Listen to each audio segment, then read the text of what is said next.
Hi Virgo. It is April, Aries season readings. I'm just writing something, so moving it out of the way.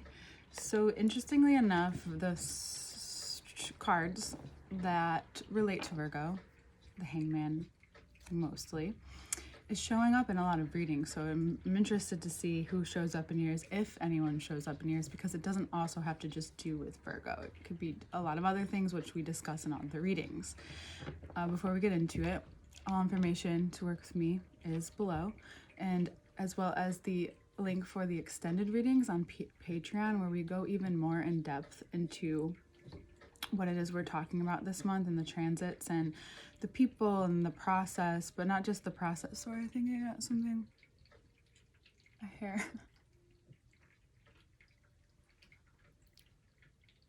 And I'm finding that there's a shift in me and how I continue to read, and that's going to continue to shift this year, I've recognized. So I'm kind of just rolling with it, if you can too. Somewhat the same, but I'm coming into more of the place where I used to be, in a way, with more poetic, more art, the way I see things, more Venusian, right? So today, as I do your reading, Venus will be moving into Gemini, which is interesting. I hope we see what comes up from that. We'll see. And what else was there to say? There is another podcast episode out. I recorded a few months ago in 2 parts, and then it came full circle. I loved it, but I didn't put it out there. I just did. Maybe it was Venus and Taurus pushing me to do so, but either way, it's out there for you to see if you'd like.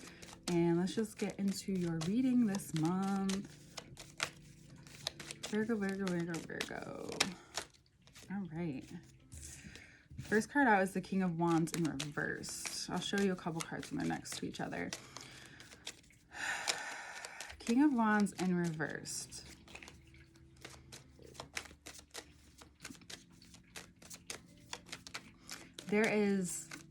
So this month I'm noticing a pattern. This is what I forgot to say. This month I'm really noticing a pattern with how the signs roll out. Noticing my cat. He likes to be in the reading sometimes. Say hi. Hey, Beatty. That's Beatty. He is my orange kitty. So it's like a story even more. So you're the next part of the story. If you'd like to take a look at that, you can, and see all the titles, and that kind of shows you the story. Sorry, hold on 1 second.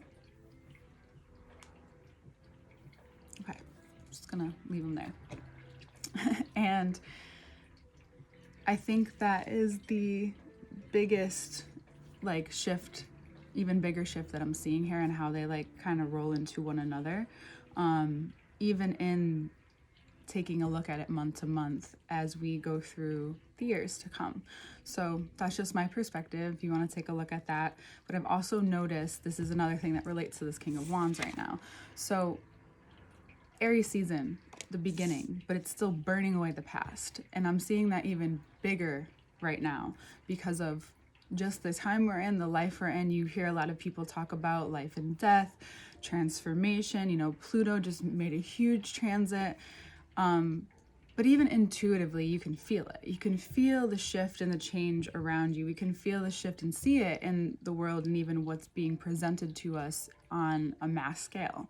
So that you can take down to the macro, but what you decide to look into, what you decide to believe, is a really important thing. And I think at this time, the King of Wands just doesn't represent you.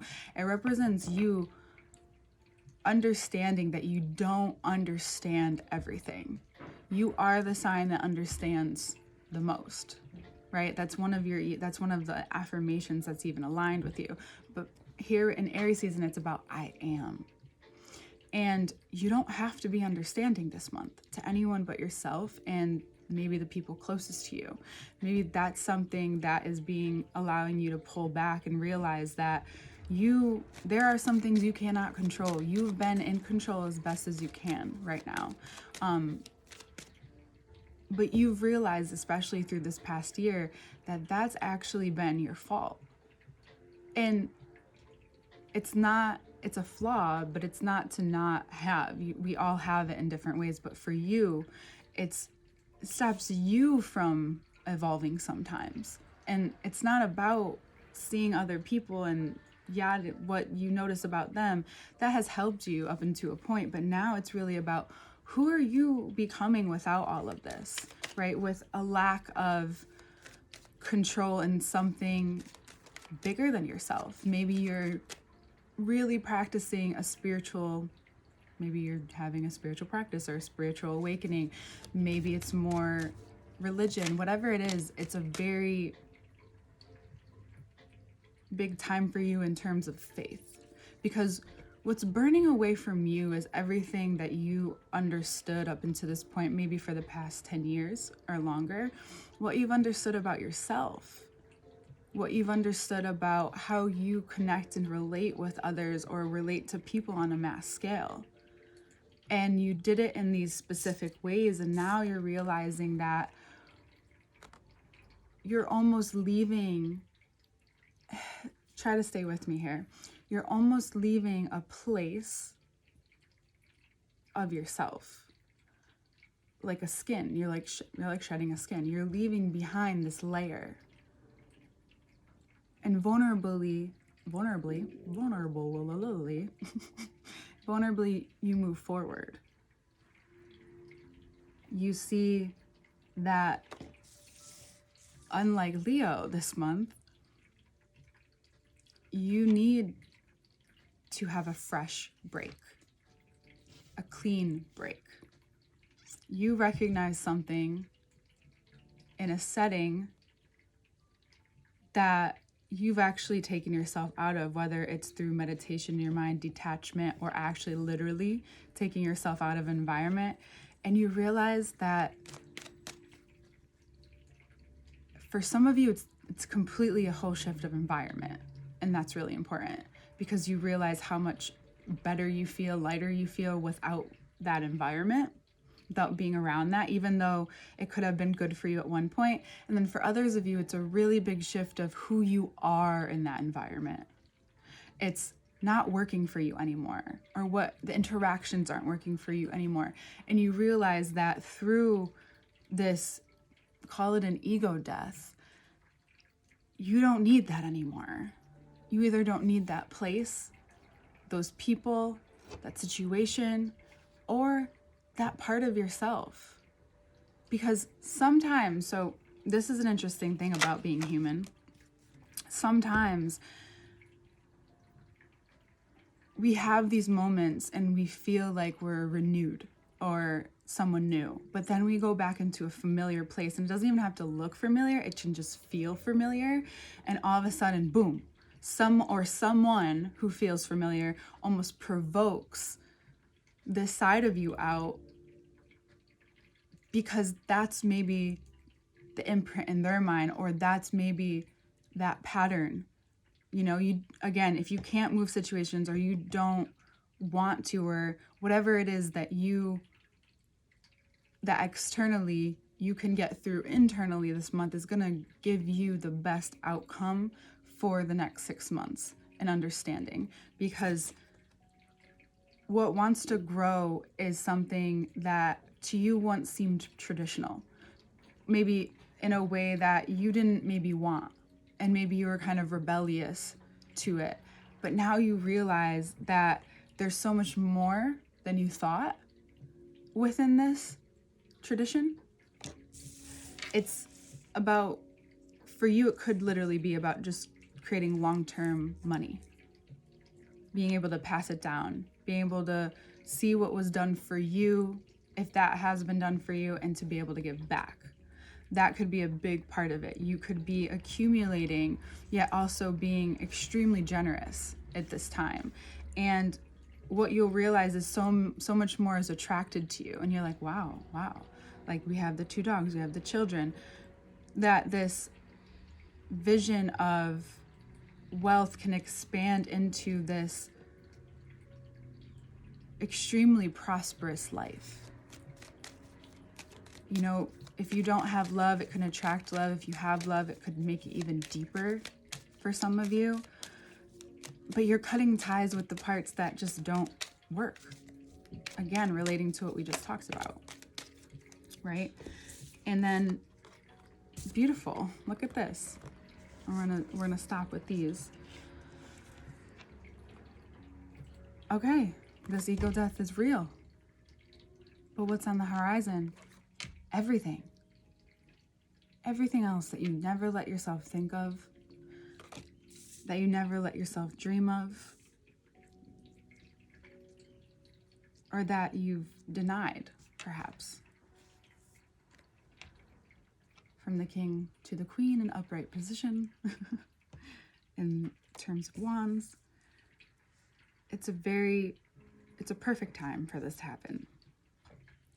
Well, and I say that and knowing that anytime something's happening, it's the perfect time. Bidster, my baby. He's so big. He's just sitting right here. You can't see him, but he is here nuzzling my book because that's what he does. Drawing things to you. Drawing living resources to you. Nothing that has an end to it. You know, it's flowing. And there's a lot of fixed energy here as well. But we're entering to Taurus season, so that's why it's important, because it's having you create this sense of stability within yourself, because there's so much you're going to proceed further with. Because this could be just an ego death in the masculinity. What masculinity means to you, what that looks like to you, and how you portray and use the masculine side of yourself. If there's nothing that I've learned, especially over the years of study, is masculine and feminine energy is so interchangeable, but we all have these parts of ourselves. And this big orange kitty. And think of, okay, even the wands relate to the orange. Like, that's creativity. Orange is the color of creativity in the very general term of the chakras. There are plenty more than the ones we know about. But that's the very general place, and we're going to stop there with that. But the sense of creation, you might even see a change in how your body feels in the hip area this month, as well as your voice. Even your joints, hands, right? With you, I like to talk a little bit more about the body, because it's really important that you begin to connect with that if you have not.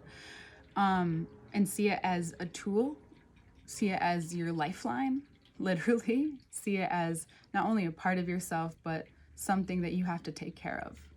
This vessel that a lot of, that's heard out there as well. But you're going to take in your feminine energy is actually going to help you really release all of this. It's going to be the backbone in which your masculine now begins to grow, evolve, renew, any of those words. And it's up to you to see it through. I told you I was going to become more poetic. I don't even mean to. I don't mean to. And it will feel different. But it's the kind of different that you need. It may feel uncomfortable in your body, especially in your nervous system. Mercury rules the nervous system. I don't know why, I just can't memorize. It's a lot, so I just have to keep looking. And we'll get more into that into the next part, because Mercury goes into retrograde next month in Taurus, which rules your throat here and your neck. And mine has been going through it, but releasing a lot. The neck is also related to your connection to spirit, how you bring the minds and the body together, because they're not separate. And I think a lot of people talk about that your mind and your body are separate. They're not. How are they separated? They have a bridge right here. Muscles are in here, everything the same, right? So just think about it, even your skin as an organ, something that's receiving and being receptive to the environment that you're in. Boom, full circle. I love this for you. I know it could be a lot to hear, but maybe you want to take, I think a great place to even feel more held is in the second part and understanding in this. So if you'd like to take a look, please do. Thank you for joining as always, and I'll see you next month, Virgo.